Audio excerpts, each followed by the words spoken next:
najbliżej muzyki, wehikuł czy talizman?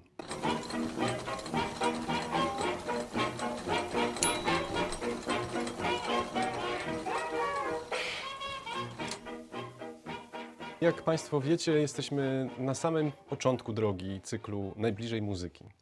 Ci z Was, którzy oglądają mnie od początku, zapewne zauważyli, że cały czas próbuję nie tylko udoskonalać jakość tego, co widzicie, ale też próbuję udoskonalać samego siebie, aby bardziej precyzyjnie definiować to, co próbuję Wam przekazać, jak próbuję namówić Was do bycia w muzyce, jak promuję kulturę słuchania muzyki. Zauważyliście też na pewno, że kanał ten na razie stroni od bezpośrednich odwołań do audio i czynię to z premedytacją. Uważam bowiem, że słuchanie muzyki i audio są dzisiaj tak splątane, że ten węzeł, który powstał, to coś, co powstało, sprawiło, że dyskurs związany z słuchaniem muzyki został przejęty przez grupę, która tej muzyki słucha na sprzęcie z reguły drogim, grupę związaną z audio, często określaną takim pejoratywnym określeniem audiofilii. Za chwilę wrócę do tego terminu. I ten dyskurs skręcił w taką stronę, powiedziałbym, technokratyczną, technologiczną. W tym dyskursie mało mówimy o muzyce, a dużo mówimy o sprzęcie. Sprzęt staje się pewnego rodzaju fetyszem. To dlatego jeden z pierwszych odcinków postanowiłem nazwać unboxing i mówiłem, że ten fetysz właściwie nie rozwiązuje naszego problemu. Po co ja o tym mówię? Mówię o tym dlatego, że ten dyskurs muzyczny, który skręcił w stronę fetyszyzacji urządzeń audio, sprawił, że spora część społeczeństwa nie tylko odeszła od słuchania muzyki, ale ma trudności, aby wrócić do słuchania muzyki. Dlaczego tak uważam?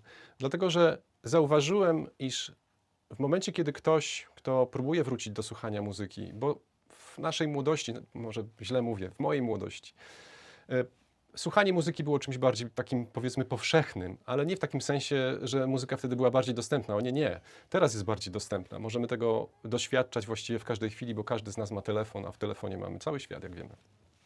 Chodzi mi o coś takiego, że problem zaczyna się wtedy, kiedy ktoś myśli sobie, a może kupię znowu gramofon, będę słuchał muzyki, a może coś tam. W momencie, kiedy dochodzi do konfrontacji tej chęci z tym świadkiem, który właśnie nazwałem świadkiem kojarzonym z audiofilią, pojawia się pewnego rodzaju bariera.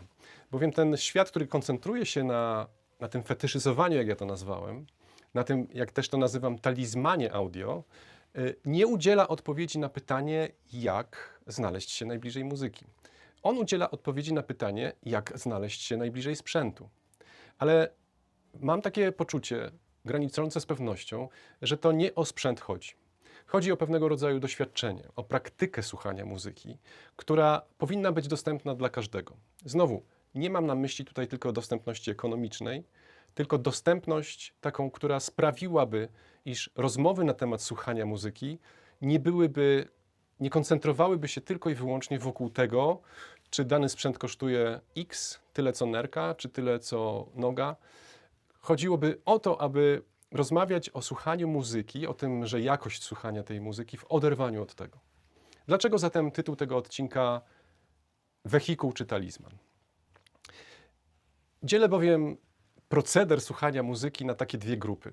Na tą grupę, która właśnie fetyszyzuje przedmioty, dla nich audio jest pewnego rodzaju talizmanem, jak ja to nazywam, oraz tą drugą grupę, która próbuje dążyć do muzyki. Tam w moim tle jest taka symboliczna postać, która została wybrana na postać, która jest jakby reprezentantem tego kanału Najbliżej muzyki. I ona właściwie podpowiada nam cały czas, że zbliżanie się do tego, czym jest muzyka, tylko kwestia podróży. To jest kwestia czegoś, co jest związane z tym, żeby muzyka nie tylko była dla nas właśnie talizmanem, czymś, co jest ważne w naszym życiu, ale była też pewnego rodzaju zbliżaniem może tak, do pewnego rodzaju doświadczenia. Dlatego symbol naszego kanału jest skoncentrowany na, w cudzysłowie, wehikule. Ta postać nie tylko opowiada nam o tym, że muzyka jest ważna, ona odpowiada też na pytanie, jak znaleźć się bliżej tej muzyki. A zatem, czy wehikuł, czy talizman, oczywiście wybór należy do Państwa.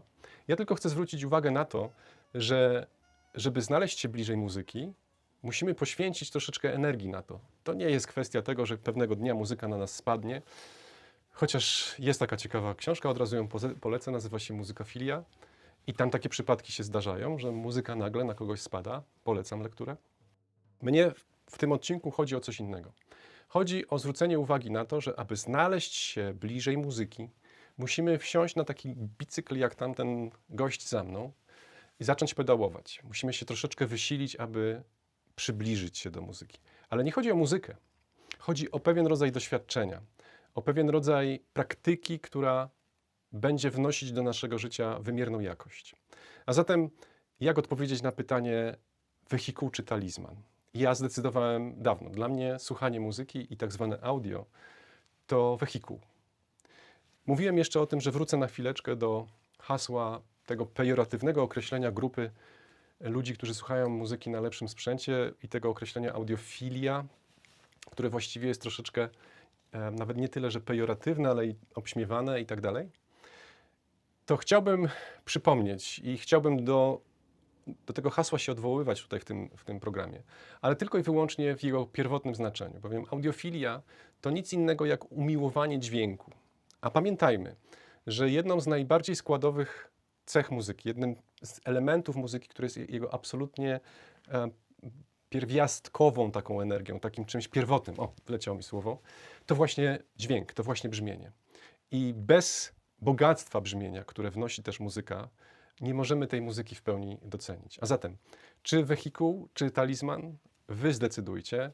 Ja namawiam, aby nadal oglądać Najbliżej Muzyki, ponieważ będziemy przybliżać tutaj metody, jak znaleźć się najbliżej muzyki.